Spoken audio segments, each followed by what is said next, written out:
إن الحمد لله نحمده ونستعينه ونستغفره ونؤمن به ونتوكل عليه ونعوذ بالله من شرور أنفسنا ومن سيئات أعمالنا من يهده الله فلا مضل له ومن يضلل فلا هادي له وأشهد أن لا إله إلا الله وحده لا شريك له وأشهد أن نبينا محمدًا عبده ورسوله أرسله الله بالحق بشيرا ونذيرا فأعوذ بالله من الشيطان الرجيم يا أيها الذين آمنوا اتقوا الله حق تقاته ولا تموتن إلا وأنتم مسلمون يا أيها الناس اتقوا ربكم الذي خلقكم من نفس واحدة وخلق منها زوجها وبث منهما رجالا كثيرا ونساء واتقوا الله الذي تساءلون به والأرحام إن الله كان عليكم رقيبا يا أيها الذين آمنوا اتقوا الله وقولوا قولا سديدا يصلح لكم أعمالكم ويغفر لكم ذنوبكم ومن يطع الله ورسوله فقد فاز فوزا عظيما أما بعد فإن خير الحديث كتاب الله وخير الهدي هدي محمد صلى الله عليه وسلم وشر الأمور محدثاتها وكل محدثة بدعة وكل بدعة ضلالة وكل ضلالة في النار فأعوذ بالله من الشيطان الرجيم والله جعل لكم من أنفسكم أزواجا وجعل لكم من أزواجكم بنين وحفدة ورزقكم من الطيبات۔ تمام تعریف اللہ رب العالمین کے لیے جو ہمارا آپ کا اس کائنات کا خالق اور مالک ہے۔ تمام نبی اور رسول جو اس دنیا میں بھیجے گئے سب پر درود و سلام، بالخصوص ہمارے آخر نبی محمد مصطفیٰ صلی اللہ تعالی علیہ وآلہ وسلم پر، آپ کی آل و اولاد، آپ کے صحابہ اور جو لوگ صحیح طور پر آپ کے اتباع اور پیروی کرنے والے ہیں۔ حضرات گرامی، یہ بات ہم سب کو پتہ ہے کہ اللہ رب العالمین نے انسان کا وجود اس دنیا کے اندر عدم سے کیا ہے، یعنی انسان کے وجود سے پہلے انسان جیسی کوئی چیز اس روئے زمین پر موجود نہیں تھی۔ اللہ رب العالمین نے ہم سب کو یہ وجود اس لیے بخشا ہے تاکہ ہم اور آپ صرف اس کی عبادت کریں۔ اس کا تذکرہ اللہ رب العالمین نے قرآن مجید میں کیا، وَمَا خَلَقْتُ الْجِنَّ وَالْإِنسَ إِلَّا لِيَعْبُدُونَ، کہ ہم نے انسانوں اور جناتوں کو صرف اپنی عبادت کے لیے پیدا کیا ہے۔ اللہ رب العالمین نے جہاں پر انسان بنائے، انسانوں میں دو طرح کے لوگ پیدا کیے، ایک مرد اور دوسری عورت، اور ان دونوں کو ایک دوسرے کی ایسی ضرورت بنایا کہ اس کے بغیر انسانی زندگی کا تصور محال ہے، اس کے بغیر انسانیت کی بقا ممکن نہیں۔ تو ان دونوں کو ایک ایسے رشتے میں اللہ رب العالمین نے باندھا، ایک ایسے مضبوط عہد و پیمان کا انہیں واجب قرار دیا، جو عہد و پیمان جب کر لیے تو ان کے اوپر ایسا واجب ہو گیا کہ اس سے نکلنا ان کے لیے آسان نہیں رہا، اور اگر اس عہد و پیمان سے انہیں نکلنا ہے تو اس کے بہت سارے شروط اور ضوابط بتائے، اس کے بہت ساری پابندیاں بتائیں، اور پھر ان پابندیوں سے ہو کر کے جا کر کے ایک دوسرے سے جدائی ممکن ہے۔ دراصل اللہ رب العالمین نے یہ میاں اور بیوی، شوہر اور اس کی بیوی کا جو رشتہ بنایا، اللہ رب العالمین نے اس کا تذکرہ قرآن مجید میں کیا اور یہ کہا وَاللَّهُ جَعَلَ لَكُم مِّنْ أَنفُسِكُمْ أَزْوَاجًا، اللہ کی ذات ہی ہے جس نے تمہیں میں سے تمہاری بیویاں بنائی ہیں، اور پھر ان بیویوں سے بچے اور ان کے اور دوسری ذریتیں اللہ رب العالمین نے بنائی ہیں۔ کہا وَرَزَقَكُم مِّنَ الطَّيِّبَاتِ، اور تمہیں بہترین رزق عطا کیا۔ انسان آدم علیہ السلام کی تخلیق سے اگر دیکھے اور آج تک جہاں ہم موجود ہیں تو ایک لمبی فہرست ملے گی، انبیاء کرام کا سلسلہ ملے گا، اور انبیاء کرام کے بعد ائمہ اور صلحاء اور نیک لوگوں کا سلسلہ ملے گا، اور انہی میں سے بہت سارے ایسے ناکارہ لوگ بھی ملیں گے، ایسے بہت سے بے دین لوگ بھی ملیں گے، ایسے بہت سے اسلام کے نہ ماننے والے لوگ بھی ملیں گے جو آدم علیہ السلام کی ذریت کا حصہ بنے، اور قیامت تک ایسے لوگ بنتے رہیں گے۔ ہماری مراد وہ لوگ نہیں ہیں کہ جو اسلام سے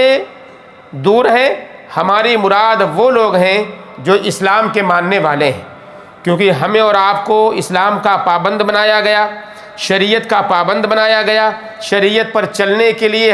ہمارے لیے ضروری قرار دیا گیا۔ اس لیے شریعت کے جتنے بھی احکام ہیں ان سب کا جاننا ہمارے لیے ضروری ہے کہ ہم اور آپ کیسے اپنی زندگی، خاص طور سے ایک شوہر اور بیوی کی زندگی کیسے گزر سکتی ہے، اس کا پابند ہمیں اور آپ کو بنایا گیا۔ اللہ رب العالمین نے یہ نکاح جو دو لوگوں کے درمیان بنایا ہے، جو اس کو مشروع کیا ہے مرد اور عورت کے درمیان، دراصل ایک یہ ایگریمنٹ ہے، ایک ایسا مضبوط ایگریمنٹ کہ جس کے کر لینے کے بعد دونوں اس رشتے میں بندھتے ہیں۔ دونوں کے لیے اب جدائی اتنی آسان نہیں ہوتی، دونوں کے لیے الگ ہونا اتنا آسان نہیں ہوتا۔ دراصل جب اس رشتے میں دونوں آ جاتے ہیں تو ان کے درمیان آپس میں محبت پیدا ہوتی ہے، ان کے درمیان آپس میں الفت پیدا ہوتی ہے، ان کے درمیان آپس میں ایک دوسرے کو جاننے اور پرکھنے اور سمجھنے کا جذبہ پیدا ہوتا ہے، اور انسان پھر اس کے ساتھ میں ایک لمبی زندگی جینے کے لیے تیار ہو جاتا ہے۔ جہاں آپس میں کوئی شناسائی نہیں تھی، ایک دوسرے کے بارے میں کوئی معرفت نہیں تھی، کوئی جانکاری نہیں تھی، لیکن جب اس رشتے میں آ جاتے ہیں تو اب وہاں پر اس عہد اور پیمان کے تحت ان کو چلنا پڑتا ہے، اس ایگریمنٹ کے تحت انہیں چلنا پڑتا ہے جو انہوں نے اللہ کے لیے کیا ہوا ہے۔ اللہ رب العالمین نے قرآن مجید میں فرمایا وَكَيْفَ تَأْخُذُونَهُ وَقَدْ أَفْضَىٰ بَعْضُكُمْ إِلَىٰ بَعْضٍ وَأَخَذْنَا مِنْكُمْ مِيثَاقًا غَلِيظًا۔ اس سے پہلے کی آیت میں اس کی پوری تفصیل ہے۔ جو مراد ہماری ہے وہ یہ آیت ہے کہ اللہ رب العالمین نے کہا جو خزانے، جو مال اور دولت تم نے اپنی بیویوں کے حوالے کر دیا، اب ان سے تم لینا چاہو تو یہ تمہارے لیے اچھا نہیں ہے۔ یعنی نکاح کے بعد جب ختم ہو جائے وہ نکاح، طلاق ہو جائے، انہیں آپ جدا کرنا چاہو تو ان سے لینے کی کوشش نہ کرو، اور جب کہ تم نے ان کے ساتھ وقت بھی گزارا ہے، یعنی ہم بستر بھی ہوئے ہیں، ان کے ساتھ تم نے تنہائی بھی اختیار کی ہے، اور کہا وَأَخَذْنَا مِنْكُمْ مِيثَاقًا غَلِيظًا، کہا کہ تم ایک دوسرے کے ساتھ بڑے مضبوط عہد اور پیمان سے بندھ چکے ہو۔ تو یہ مضبوط عہد اور پیمان جب اس کے اندر انسان بنتا ہے تو ہماری مرضیاں وہاں نہیں چلتی، ہماری اپنی سوچ نہیں چلتی، وہاں شریعت کے پابند ہم اور آپ بنا دیے جاتے ہیں، اور شریعت کی پابندی ہمارے اور آپ کے لیے ضروری قرار دے دی جاتی ہے۔ اسی طرح سے اللہ کے نبی محمد الرسول اللہ صلی اللہ علیہ وسلم نے حجۃ الوداع کے موقع پہ خطبہ دیا، اور اس خطبے کے اندر اللہ کے نبی صلی اللہ علیہ وسلم نے یہ بات بیان کی فاتقوا اللہ فی النساء، اے لوگو عورتوں سے متعلق اللہ سے ڈرتے رہو، عورتوں کے حقوق سے متعلق اللہ سے ڈرتے رہو، عورتوں جو تمہارے گھر کے اندر تمہاری بیویاں ہیں ان سے متعلق تم اللہ کا خوف تمہارے دلوں میں ہونا چاہیے۔ فَإِنَّكُمْ أَخَذْتُمُوهُنَّ بِأَمَانِ اللَّهِ، اس لیے کہ تم انہیں جو اپنے گھروں میں لائے ہو وہ اللہ کے واسطے امان کے ذریعے لے کے آئے ہو، تمہیں انہیں امان دینا ہے، تم اللہ کے ساتھ امانت کے ذریعے انہیں لے کر کے آئے ہو، اللہ کا نام لے کر کے یا اللہ رب العالمین کا واسطہ دے کر کے تم انہیں اپنے پاس لے کر کے آئے ہو، اور اسی کو ایجاب اور قبول کہا جاتا ہے۔ اللہ کے نبی صلی اللہ علیہ وسلم آگے فرماتے ہیں وَاسْتَحْلَلْتُمْ فُرُوجَهُنَّ بِكَلِمَةِ اللَّهِ، اور تم نے اللہ کے حکم کے ذریعے ان کی شرمگاہوں کو حلال کیا ہے اپنے لیے۔ یہ آسان نہیں تھا، اگر وہی چیز اس پورے پروسیس کے بغیر اگر کر لی جائے، شریعت کے پروسیس کے، اس کے نظام اور سسٹم کے بغیر کر لیا جائے تو اسی کو زنا کہا جاتا ہے، جو کہ اسلام میں حرام ہے۔ لیکن شریعت نے بتا دیا کہ تمہیں اگر کسی لڑکی سے نکاح کرنا ہے تو کیسے اسٹیپ بائی اسٹیپ اس کو فالو کرنا ہے، یہ شریعت نے ہمیں اور آپ کو سکھایا ہے۔ تو اللہ کے نبی صلی اللہ علیہ وسلم نے یہی بات بیان کی حجۃ الوداع کے موقع پہ کہ اے لوگو عورتوں سے متعلق اللہ کا خوف کرو، اللہ سے ڈرتے رہو، اس لیے کہ تم نے انہیں اپنے پاس جو اپنے گھروں میں لائے ہو وہ اللہ کے ذریعے، امان کے ذریعے لے کے آئے ہو، اپنے قبضے میں لیا ہے، اللہ رب العالمین کے ذریعے سے تم نے اسے امانت دی ہوئی ہے۔ اور ساتھ ہی ساتھ کہا وَاسْتَحْلَلْتُمْ فُرُوجَهُنَّ، اور تم نے اللہ رب العالمین کے حکم کے ذریعے ہی اس کی شرمگاہ کو تم نے حلال کیا ہے۔ جو ایجاب اور قبول ہوتا ہے اس کے بغیر کوئی بھی لڑکی، کوئی بھی عورت کسی مرد کے لیے حلال نہیں ہو سکتی جب تک کہ ایجاب اور قبول نہ ہو، جب تک کہ یہ عقدۃ النکاح نہ واقع ہو جائے۔ تو یہ عقد نکاح کے ذریعے ہی یہ ساری چیزیں وجود میں آتی ہیں، ورنہ اسلام نے کبھی بھی یہ جائز نہیں قرار دیا کہ کبھی بھی تنہائی میں ایک مرد یا عورت ملے بھی، اتنی پابندیاں لگائیں۔ تو یہ مضبوط وثیقہ ہے، ایک مضبوط عہد اور پیمان ہے جو میاں اور بیوی کے درمیان پایا جاتا ہے نکاح کے ذریعے سے۔ اب جب یہ عہد و پیمان ہو گیا تو دونوں کے اوپر لازم ہو گیا کہ دونوں ایک دوسرے کے حقوق کی پابندی کریں، دونوں ایک دوسرے کی عزت کا خیال رکھیں، دونوں ایک دوسرے کی عصمت کا خیال رکھیں۔ شوہر کی غیر موجودگی میں بیوی کسی اور کو گھر میں داخل ہونے کا موقع نہ دے، اور بیوی کی غیر موجودگی میں شوہر اپنی شرمگاہ کی حفاظت کرے۔ یہ دونوں کے حقوق ہیں اور ان حقوق کو سمجھنا دونوں کے لیے ضروری ہے۔ اور پھر جب یہ حقوق کو ہم سمجھتے ہیں تو پھر مسلم معاشرے کی بنیاد بڑے اچھے انداز میں پڑتی ہے، اور مسلم معاشرے کی جو روش ہوتی ہے، جو طریقہ ہوتا ہے اس کے چلنے کا، اس کے زندگی جینے کا، وہ نہایت ہی سنہرا ہوتا ہے، نہایت ہی پاک اور صاف ہوتا ہے۔ لیکن اگر دونوں ایک دوسرے کو دھوکہ دینے لگ جائیں، دونوں ایک دوسرے کے ساتھ خیانت کرنے لگ جائیں، شوہر الگ خیانت کر رہا ہے، بیوی الگ خیانت کر رہی ہے، تو معاشرے کے اندر زناکاریاں بڑھیں گی، معاشرے کے اندر خرابیاں بڑھیں گی، اور معاشرے میں پیارے پیارے بچوں کا وجود نہیں ہوگا، بلکہ غلط روش اور غلط تربیت پانے والے بچوں کا رواج پائے گا، اور وہ ساری ایسی برائیاں اور بدنامیوں کا ذریعہ بنیں گے جس سے معاشرہ آج تباہ ہوا پڑا ہے۔ آپ دیکھیے، اندازہ کیجئے کہ کیا مقاصد شریعت نے بتائے تھے اس نکاح کے، اور ان مقاصد اور عظیم مقاصد کے ذریعے سے انسان کی زندگی کو خوشگوار بنایا تھا شریعت نے، مگر کیا انسان نے وہ زندگی جی ہے؟ شادی کے بعد انسان کی نظریں جھکنی چاہیے، شادی کے بعد انسان کی شرمگاہ کی حفاظت ہونی چاہیے۔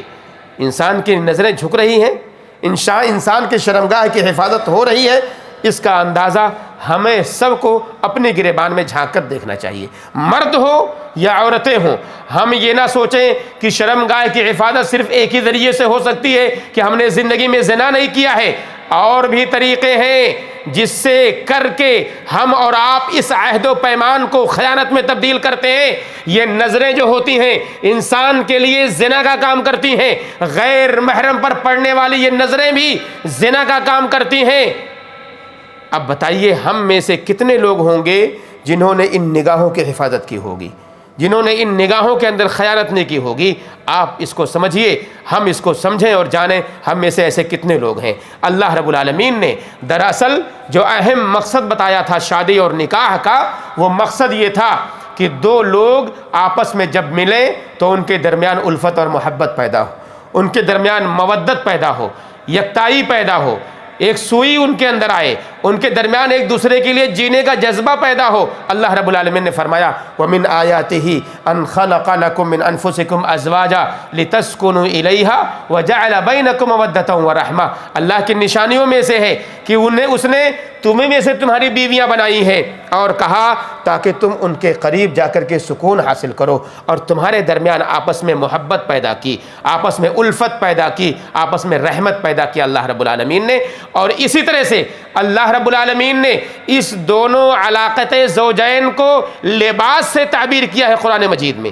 اللہ رب العالمین کی حکمت دیکھیے، لباس جو انسان کے تن اور بدن پہ ہوتا ہے، جو انسان اپنے جسم کو ڈھانکتا ہے جس کے ذریعے سے اس کی شرمگاہ، اس کے پورے بدن کی حفاظت ہو سکے، کبھی لباس سر پہ رکھتا ہے تاکہ دھوپ سے بچ سکے، کبھی اپنے لباس اپنے جسم پر ڈالتا ہے، اپنے قدموں میں ڈالتا ہے تاکہ ان سب کی حفاظت ہو سکے۔ اللہ رب العالمین نے ان کی بیویوں کو، مردوں کو، ان کی بیویاں جو عطا کی، کہا ہن لباس لکم وانتم لباس لہن۔ صرف مرد نہیں ان کے لباس ہیں، بلکہ عورتیں بھی مردوں کی لباس ہیں اور مرد بھی عورتوں کے لباس ہیں۔ سبحان اللہ، یہ لباس جو جسم سے جڑا ہوتا ہے، عورتیں بیویاں اسی طرح سے انسان کے ساتھ جڑی ہوتی ہیں، ان سے اپنے آپ کو جدا کرنے کی کوشش نہ کرو، ان سے اپنے آپ کو الگ کرنے کی کوشش نہ کرو، بلکہ یہ تمہارے لیے لباس ہیں، اس کی حفاظت ضروری ہے، اس کو پرکھنا ضروری ہے، اس کو سمجھنا ضروری ہے، اپنے آپ سے اتار کر پھینکنا نہیں ہے، بلکہ اسے اپنے سینے سے لگانا ضروری ہے،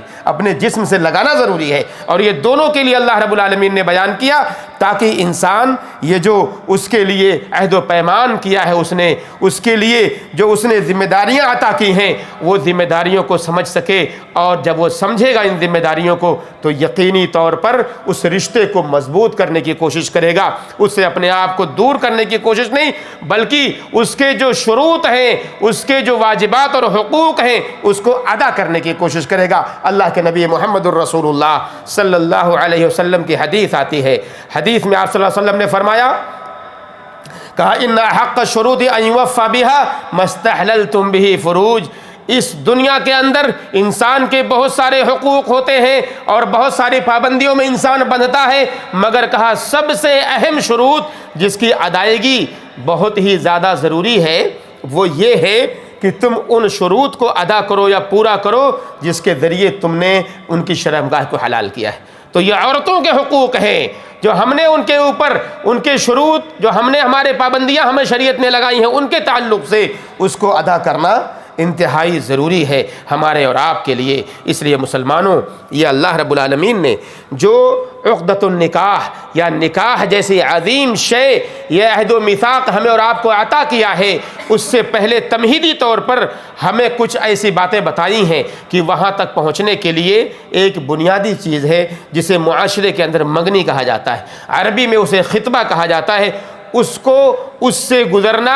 ایک اہم مرحلہ اور اسٹیپ ہوتا ہے کہ جہاں سے گزر کر انسان اس عہد و پیمان تک پہنچتا ہے جو میاں اور بیوی کے درمیان ایجاب اور قبول کی شرط میں رونما ہوتے ہیں، پھر دونوں ایک دوسرے کے ساتھ رشتے میں بنتے ہیں۔ یہ منگنی کیا چیز ہے؟ منگنی جسے مقدمات النکاح کہا جاتا ہے، ابتدائی طور پر ایک پہلا اسٹیپ ہے نکاح کی طرف جانے کے لیے کہ دو لڑکی، ایک لڑکی والا اور ایک لڑکے والے مل کر کے آپس میں گفتگو کرتے ہیں ایک دوسرے کے ساتھ کہ بھائی میرا فلاں بیٹا فلاں بیٹی کے ساتھ، آپ کی فلاں بیٹی کے ساتھ نکاح کی چاہت رکھتا ہے، رغبت رکھتا ہے، یا بیٹی والا لڑکے والے کے پاس آئے اور کہے میری فلاں بیٹی کی شادی میں آپ کے فلاں بیٹے کے ساتھ کرنا چاہتا ہوں، اسے ہی منگنی کہا جاتا ہے، اس پروسیس کو منگنی کہا جاتا ہے۔ اور یہ ایک بہترین طریقہ ہے، ایک بہترین طریقہ ہے، شریعت نے اس کو مشروع کیا ہے، لیکن منگنی کے نام پر ظلم اور زیادتی نہیں ہونی چاہیے، کسی پر، لڑکی والوں پر ظلم نہیں ہونا چاہیے، اس کے مال کو ہڑپنے کا ایک موقع نہیں ہونا چاہیے لوگوں کے لیے کہ جس طرح سے ظلم اور زیادتی کے ذریعے لڑکی والوں کو دبایا جاتا ہے، منگنی کے نام پر ہزاروں ہزار اور لاکھوں لاکھ روپے ان سے اینٹھے جاتے ہیں یا خرچ کرائے جاتے ہیں۔ اسلام میں اس کا تصور نہیں ہے۔ تصور یہ ہو کہ ایک دوسرے سے گفتگو کریں، بات طے ہو جائے، لڑکا اگر لڑکی کو دیکھنا چاہتا ہے، شریعت نے اجازت دی ہے، بالکل دیکھ سکتا ہے، بلکہ شریعت نے یہ کہا کہ اگر وہ لڑکا لڑکی کو دیکھ لے فَإِنَّهُ أَحْرَىٰ أَن يُؤْدَمَ بَيْنَكُمَا، کہ اگر وہ دیکھ لے تو بہتر ہے، کیونکہ ہو سکتا ہے دیکھنے کے بعد دونوں کو آپس میں ایک دوسرے سے محبت ہو جائے۔ یہ پیاری چیز شریعت نے ایک اسٹیپ دیا ہے کہ اگر اس اسٹیپ تک پہنچنا ہے جو فائنل اسٹیپ ہے نکاح کا، اور وہاں تک پہنچ کر اس عہد اور پیمان میں بندھنا ہے تو اس سے پہلے یہ منگنی والا جو سلسلہ ہے اس کو کر لیا جائے اور دیکھ لیا جائے، دکھا دیا جائے، تاکہ ان کے درمیان آپس میں محبت ہو جائے اور پھر وہ آگے کے مرحلے تک پہنچیں۔ لیکن یہ بھی خیال رکھا جائے جو شریعت نے ہمیں اور آپ کو بتایا کہ کہا تنکح المرأة لأربعین لمالها ولحسبها ولجمالها ولدینها فاظفر بذات الدین، چار چیزوں کی بنیاد پر لوگ نکاح کرتے ہیں، چار چیزوں کو دیکھ کر عام طور پر لوگ نکاح کرتے ہیں، شادیاں کرتے ہیں۔ کہا پہلی بات یہ ہوتی ہے کہ انسان کسی کے مال کو دیکھ کر نکاح کرتا ہے، کسی کے حسب و نسب کو دیکھ کے، خاندان کو دیکھ کر نکاح کرتا ہے، کسی کے حسن و جمال کو دیکھ کر انسان نکاح کرتا ہے، یا کسی کی دینداری دیکھ کر نکاح کرتا ہے۔ یہ چار کے علاوہ کوئی پانچویں چیز نہیں ہوتی۔ ہمارے معاشرے کے اندر بھی یہ رائج ہے اور یہی بات اللہ کے نبی محمد الرسول اللہ صلی اللہ علیہ وسلم بیان کر رہے ہیں۔ بنیادی طور پر دیکھا یہی جاتا ہے کہ مالدار گھرانہ ہے، نکاح کر دو، حسب و نسب والے لوگ ہیں نکاح کر دو، حسن و جمال والی لڑکی ہے نکاح کر دو، دیندار لڑکی ہے نکاح کر دو، ان 4 چیزوں کو دیکھا جاتا ہے۔ لیکن شریعت نے یہ کہا فاظفر بذات الدین، دیندار لڑکی کو ترجیح دو۔ دیندار لڑکی کو ترجیح دینے کا مقصد کیا ہے؟ تاکہ وہ جو ہونے والا ہے، عقدۃ النکاح جو ہونے والا ہے، وہ عہد و پیمان جو ایک دوسرے سے بندھنے والے ہیں، اس ایگریمنٹ کے اندر دونوں کو ایک دوسرے کے سمجھنے کے لیے آسانی ہو جائے۔ اگر دیندار رہے گی تو شوہر کی مخالفت نہیں کرے گی، دیندار رہے گی شوہر کی بے ادبی نہیں کرے گی، دیندار رہے گی شریعت کے قانون کو نافذ کرے گی، دیندار رہے گی نماز اور روزے ادا کرے گی، دیندار رہے گی اسلامی شعائر پر عمل کرنے والی رہے گی۔ دیندار اگر نہیں ہے شوہر کو بھی گمراہ کر سکتی ہے، بچوں کی تربیت نہیں صحیح کرے گی، معاشرے میں اس کی ناک بھی کٹوا سکتی ہے، معاشرے کے اندر بدنما داغ اور دھبا بھی بن سکتی ہے۔ لیکن یہ معاملہ صرف مرد کے لیے عورت کے لیے نہیں بلکہ مردوں کے بارے میں بھی یہ حکم دیا گیا، اور خاص طور سے اولیاء کے تعلق سے، جو ولی ہیں لڑکیوں کے، ان کے تعلق سے کہا ان جاءکم من ترضون دینہ وخلقہ فزوجوہ، اگر تمہارے پاس کوئی دیندار کوئی اخلاق والا رشتہ لے کر کے آئے تو تم اپنی بیٹیوں کا نکاح ان کے ساتھ کر دو۔ یہاں بھی شریعت نے جو معیار بتایا ہے آدمی کو جاننے کا، لڑکے کو پرکھنے کا، وہ معیار بھی اس کا اخلاق ہے، اس کا دین ہے، اس کا مال نہیں ہے، اس کا خاندان نہیں ہے، اس کی خوبصورتی نہیں ہے، بلکہ یہاں بھی دیندار، جس طرح لڑکی کے بارے میں کہا گیا لڑکی دیندار ہونی چاہیے، اسی طرح سے لڑکے کے بارے میں بھی کہا گیا کہ لڑکا بھی دیندار ہونا چاہیے۔ جب یہ دونوں دیندار ہوں گے تو ان سے وجود میں آنے والی نسل کیسی ہوگی اندازہ آپ کیجئے، آپ جانیے۔ اللہ رب العالمین نے ان دونوں کے بارے میں کہا وعاشروہن بالمعروف، بھلائی کے ساتھ، اچھائی کے ساتھ ان کے ساتھ زندگی جیو۔ زندگی تم نے جینی ہے ان کے ساتھ میں بڑی ہی امانت داری کے ساتھ زندگی جیو، کسی طرح کا کوئی خرابی ان کے آپس میں نہ آنے پائے، اور نبی کے طریقے کو اپنا کر کے ایک دوسرے کے ساتھ رہنے کی کوشش کرو۔ عورت کے بارے میں آتا ہے اللہ کے نبی محمد الرسول اللہ صلی اللہ علیہ وسلم سے سوال کیا گیا کہ قیل رسول اللہ صلی اللہ علیہ وسلم ای النساء خیر، بہترین عورت کون سی ہے؟ اللہ کے نبی صلی اللہ علیہ وسلم بہترین عورت کون سی ہے؟ کہا التی تسرہ اذا نظر وتطیعہ اذا امر ولا تخالفہ فی نفسہا ومالہا بما یکرہ، کہا وہ عورت جو اپنے شوہر کو خوش کرے جب اس کا شوہر اس کی طرف دیکھے، کہا وہ عورت جو اپنے شوہر کے کسی بھی حکم کی فرما برداری کرے اور اس کی مخالفت نہ کرے، نہ تو اپنے نفس کے اندر اور نہ ہی اپنے مال کے اندر، جو شوہر ناپسند کرتا ہو اس کی مخالفت نہ کرے۔ ذرا سوچیں، ہم میں سے بہت سارے لوگ ہیں جو شوہر ہیں، ہم میں سے بہت سے ہیں جو شادیاں جن کی ہونے والی ہوں گی، ہم میں سے بہت ہیں جو اولیاء امور ہیں، جو باپ ہیں کسی کے، جنہیں نکاح کرنا ہے چاہے اپنے بیٹے کا یا اپنی بیٹی کا، اور بہت ساری ہمارے مائیں اور بہنیں بھی ہیں جو نکاح میں ہیں، شادی شدہ ہیں، جن کے شوہر ہیں اور ان کی بھی ذریتیں ہیں، ان کی اولاد ہے، جن کا نکاح ہے انہیں بھی کرنا ہے، چاہے وہ بیٹیاں ہوں یا بیٹے ہوں۔ مجھے بتاؤ تو صحیح، کون ہم میں سے چاہے گا کہ اس کی بیوی اس سے ناراض رہے؟ کوئی بیوی یہ پسند کرے گی کہ اس کا شوہر اس سے ناراض رہے؟ کوئی نہیں پسند کرے گا، کیونکہ یہ ایگریمنٹ ہمارے درمیان جو ہوا ہے، یہ جو عہد و پیمان ہوا ہے، دراصل اسی بنیاد پر ہوا ہے کہ ہم ایک دوسرے کی خوشی کا خیال رکھیں گے، ایک دوسرے کی تنہائی کا خیال رکھیں گے، ایک دوسرے کی عزت کا خیال رکھیں گے، ایک دوسرے کے مال کا خیال رکھیں گے، اور ایک دوسرے کے ساتھ رہنے اور اس کے ساتھ زندگی گزارنے اور ان کی ذمہ داریوں کا خیال رکھیں گے۔ یہ ہم نے اور آپ نے عہد و پیمان کیا ہوا ہے، ہم کہیں بھی اس سے نکل نہیں سکتے، اس سے بچ نہیں سکتے، اس سے بھاگ نہیں سکتے۔ آخری بات کہہ کے اپنی بات کو ختم کرتا ہوں کہ ازدواجی زندگی جو ہوتی ہے میاں اور بیوی کی، شوہر اور بیوی کی، اس میں بہت اتار اور چڑھاؤ آتے ہیں۔ انسان کی زندگی میں کبھی خوشحالی کبھی غم آتے ہیں۔ اتار اور چڑھاؤ دراصل انسان کی زندگی کے اندر ہے، کبھی خوشیاں ہیں تو کبھی غم ہیں، کبھی تکلیف ہے، درد ہے، اور کبھی بہت ساری شادمانی اس کی زندگی میں آتی ہے۔ یہ انسانی زندگی کا حصہ ہیں، انسانی زندگی کا حصہ ہیں، لیکن کبھی بھی یہ نہ ہو کہ ان غم اور خوشی کے موقع پہ ہمارے اور آپ کے رشتے کے اندر کہیں بھی خلل آنے پائے، اور جو گمراہی ہوتی ہے، جو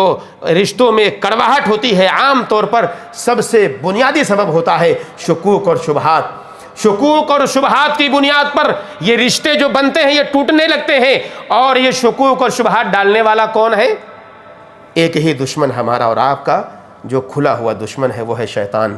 یہ میاں اور بیوی کے درمیان، شوہر اور اس کی بیوی کے درمیان، وہ کبھی بھی ان کے درمیان فتنے ڈالنے کی کوشش کرتا ہے، شک ڈالنے کی، ذہن و دماغ میں شک ڈالنے کی کوشش کرتا ہے. ہم اس کی باتوں پر عمل کرتے ہیں اور فوری طور پر فائر کر دیتے ہیں اسے، طلاق کے نام پہ اسے اپنے آپ سے جدا کر دیتے ہیں. اتنا آسان نہیں ہوتا کسی کو طلاق دینا، کسی کی زندگی کے ساتھ کھیلنا، پھر اس کی زندگی کو تباہ کرنا، برباد کرنا. اگر ایسی تھوڑی موڑی کوتاہیاں بھی ہیں عورت کے اندر، کوئی زبان کی کڑوی ہے، کوئی ایسی حرکتیں کر جاتی ہے، اس کو برداشت کرنا سیکھیں. شوہروں اس کو برداشت کرنا سیکھو.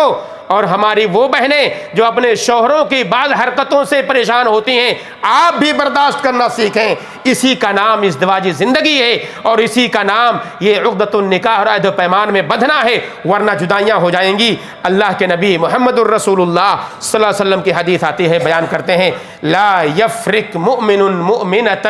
کوئی بھی مرد شوہر، ایمان والا شوہر اپنی بیوی کے ساتھ، مومنہ عورت کے ساتھ کبھی بھی بغض نہ رکھے، اس کے ساتھ دشمنی نہ رکھے، اس کے ساتھ عناد نہ رکھے. ان کرہ منہا خلقا رضی منہا آخر او قال غیرہ، اگر کوئی صفت اس کو پسند نہیں آتی ہے، اس کی کوئی حرکت اسے پسند نہیں آتی ہے، تو ہو سکتا ہے ایسی بہت ساری حرکتیں اس کی ہوں جو تمہیں پسند آتی ہو سکتا ہے ایسی بہت ساری ادائیں ہوں اس کی بیوی کے جو اسے پسند آتی ہوں، کہیں ایک آدھ ہو سکتا ہے جو خراب ہو، اس کو نظر انداز کر دیجئے، اس کو معاف کر دیجئے اور صبر کر لیجئے. اس پر بھی اللہ رب العالمین اجر دینے والا ہے. یہ بیویوں کے لیے بھی ہے، یہ شوہروں کے لیے بھی ہے. اور اگر یہ برداشت کا جذبہ نہ رہا، یہ صبر کا جذبہ نہ رہا، تو یہ عہد و میثاق جو ہم نے ایک دوسرے سے کیا ہوا ہے یہ ٹوٹ جائے گا. اور پھر طلاق کی جو کثرت ہو رہی ہے، اس کی بنیادی وجہ یہی ہے کیونکہ ہم نے ایک دوسرے کو جانا نہیں، ہم نے ایک دوسرے کو پہچانا نہیں. 10 سال 20 سال نکل جانے کے بعد بھی ہم ایک دوسرے کو طلاق دے دیتے ہیں، ایک دوسرے سے الگ ہو جاتے ہیں. ہمیں اس سے بچنے کی ضرورت ہے. اور معاشرے کے اندر ایک بڑی برائی جو اس وقت ہو رہی ہے کہ لڑکیاں خصوصی طور پر طلاق کا مطالبہ کرتی ہیں شوہروں سے. لڑکیاں طلاق کا مطالبہ کرتی ہیں، چھوٹی موٹی غلطیاں شوہروں کے نظر انداز نہیں کر پاتی. اللہ کے نبی محمد الرسول اللہ صلی اللہ علیہ وسلم کی حدیث آتی ہے، ایم امرأۃ سألت زوجها طلاقا فی غیر ما باس فحرام علیہا رائحۃ الجنہ. اللہ کے نبی صلی اللہ علیہ وسلم کہتے ہیں، کوئی بھی عورت اپنے شوہر سے اگر طلاق کا مطالبہ کرتی ہے بلا کسی خاص وجہ سے، ایسے ہی معمولی سی نوک جھونک ہو گئی اور آپس میں ایک دوسرے کے خلاف تھوڑی سی بات چیت ہو گئی، عورت نے طلاق کا مطالبہ کر لیا، کہتے ہیں اللہ کے نبی صلی اللہ علیہ وسلم بغیر کسی ضرورت کے اگر کسی بیوی نے اپنے شوہر سے طلاق کا مطالبہ کیا تو وہ عورت جنت کی خوشبو نہیں پا سکتی.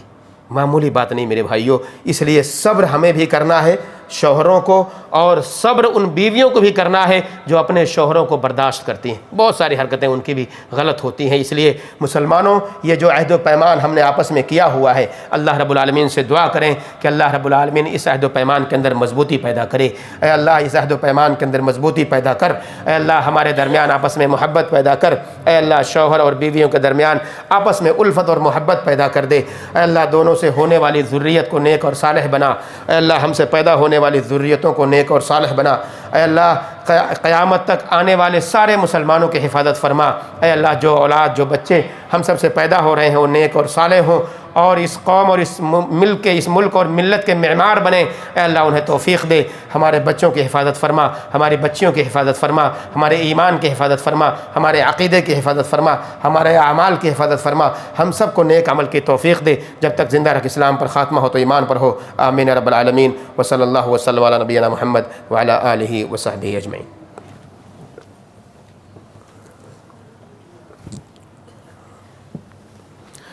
ان الحمد للہ نحمده ونستعینه ونستغفره ونؤمن به ونتوکل علیہ ونعوذ باللہ من شرور انفسنا ومن سیئات اعمالنا من يهده الله فلا مضل له ومن يضلل فلا هادي له واشهد ان لا اله الا الله وحده لا شريك له واشهد ان نبينا محمدا عبده ورسوله ارسله الله بالحق بشيرا ونذيرا. فاعوذ بالله من الشيطان الرجيم. ان الله وملائكته يصلون على النبي یا ایہا الذین آمنوا صلوا علیہ وسلموا تسلیما اللہم صل علی محمد وعلی آل محمد کما صلیت علی ابراہیم وعلی آل ابراہیم انکا حمید مجید اللہم بارک علی محمد وعلی آل محمد كما باركت على إبراهيم وعلى آل إبراهيم إنك حميد مجيد. عباد الله رحمني ورحمكم الله، إن الله يأمر بالعدل والإحسان وإيتاء ذي القربى وينهى عن الفحشاء والمنكر والبغي يعظكم لعلكم تذكرون.